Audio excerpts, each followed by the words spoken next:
Hello beetle lovers, day 12, Goliathus regius rearing process. We will make one step further.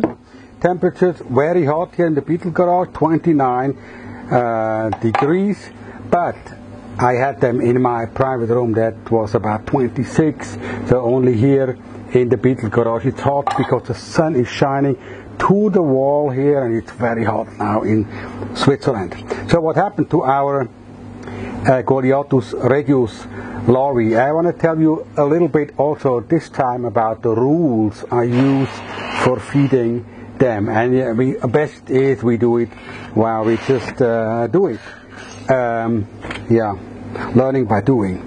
So here we had added 3 pellets last time, so it's nothing to see on the surface of this glass jar, so we add one more pellet if it's eaten everything.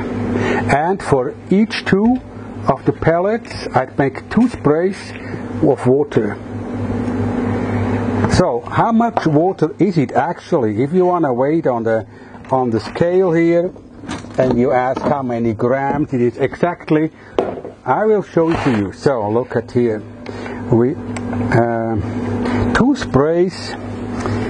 One spray is 0.65 grams. 2 sprays 1.4 grams. So if you want to have it exactly, so count about 1 spray is 1 gram. It's 1 gram. If you want to have it exactly, it's 0.65 grams per spray. So we have 1.3 grams of water with the 4 pellets. And you see that I added, now it's 28, I added one more. We had 3, 24th we had 2, 26 everything eaten we had 3, 28 we have 4. That's for L2 stage larvae. So it's 0.25 grams more each feeding period. So here also what you see, everything eaten. Last time we gave 4 pellets, so this time we give 5. 1, 2, 3, 4, 5, and we add 2 sprays and a half. So that's it, and we just write down 28, 5 pellets. So what happens if 1 pellet is not eaten? So here also, that's interesting, you see the two tunnels that have been built from the substrate up to the surface, so that's where the larva is coming up to eat the pellet. So also this one had 4 last time, so we give 5 this time. 1, 2, 3, 4, 5, and we give 1, 2.5 spray of water. So we do not add only the dry pellets. Why not? Because you know the dry pellets, if the larva eats it, there's not enough water in it, so that's why we have to add some water too to each of the pellets, so they suck the water a little bit up and then it's good for them to eat. Also here, last time 4 pellets, you see 3 pellets 24, 4 pellets for 26, now we add 5 pellets. 1, 2, 3, 4, 5. And it's easy to control because you see actually with one spot that if everything has been eaten, there's nothing on the top of the substrate. It's also here, you see, they have eaten 1, 2, 3, 4, 5, try half. So that's about the rule. If not everything is eaten, you can reduce the amount of pellets that you want to give them. But also here you see they eat very much now. I have to give 5 pellets to all of them, and that means it's 1.25 grams of food every 2 days. That's good for an L2 stage larva. But if she's changing to the L3 stage, also here you see everything eaten, So what we do, 1, 2, 3, 4, 5. So in the L3 stage, they eat even more. So there you do not, so you see, here is one pellet is not eaten.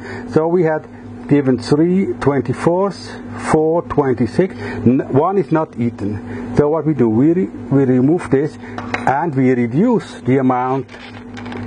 Because she has only eaten 3, we now also only eat at 3 more pellets, 1.5. So, and next time, if she has eaten all of the 3, we can go forward and give more pellets. So we take in account that sometimes they don't eat so much. So also here we have eaten 4, 1, 2, 3, 4, 5. So you see with Goliathus, breeding and rearing, that's the difficult thing. You have to do it regularly and with a rule. So here we had added 3, so now this time we add 4. Next time 1, 2, and next time she eats all the 4, we can add 1 more and give 5. So that's a very simple rule.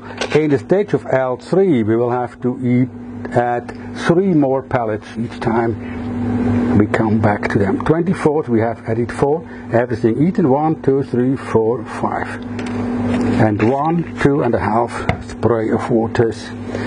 So, you know that also some of the water evaporates through the holes of the lid.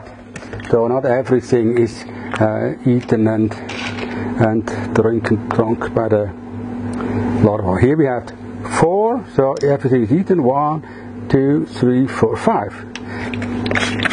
So if you really do that very seriously, you will have probably success with your Goliathus larvae. I know that always there are discussions, but why we sand and peat, why we should not try only flake soil.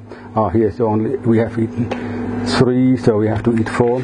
Why not with flake soil? Is this not a method that is too old now and we know something better now? For me, the rule is, if something works as a system, do not change it. If you have success with your breeding method, the way you do it, do not change it. Because you can change it when you do not succeed with your method. But if you have success with a method like this and you get nice, beautiful adults later on, why should you change your system just because anybody says that it would be better with flake soil or with other kind of food? There's no reason for that. So you have a system that seems to work, so don't change it. And that's what I'm actually doing. Last time I added 2, 1, 2, 3. But, you know, I'm not stupid too. If I see that others have much more success than me and produce Goliathus larvae with 200 grams of weight, that's not possible, but you know, that's to explain you. So I would think about whether my method could be enhanced by changing something, but at the moment I don't see no reason.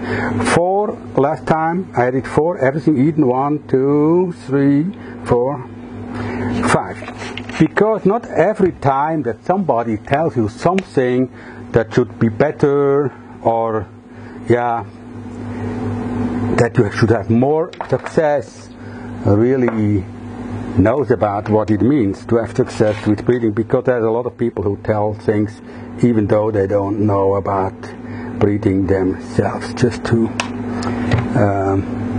try to make them bigger somewhere in the social media that they really are. So we had here 4, now we have 5. Huh? 2, So if you have success with the method, stay with it. And change it only for a good reason. We have 3 pellets last time, so this time we have 4 because everything is eaten here too. So you see, all the larvae have eaten all of the pellets I gave last time. Not one is left on top of the substrate. Even here, I gave 5 the last time. Now this time I have to give 6. 1, 2, 3, 4, 5, 6.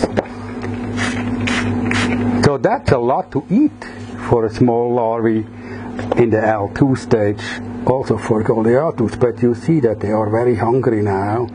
And next time we will see, when we change the substrate, we will check all the weight gain of all the larvae in our breeding process, so that we really see each of the larvae, and also we can find out whether they have left some uneaten pellets in the substrate. That's what can be also, and we have to take that in account too.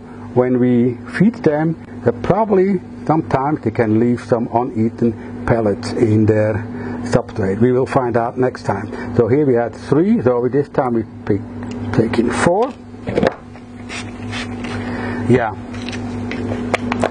And I think also that next time, probably we have a good friend of mine here in the Beetle breeding channel who tells us something about the history of Goliathus breeding in the last 30 years. Yeah, from the beginning on, because 20 years ago nobody knew how it could be made to rear Goliathus larvae, because everybody thought they eat flexor like all the other rose chervils from Africa too, but sometimes they found out, I think it was Orrin McMonigle or Jonathan Lay, that they eat cat food pellets.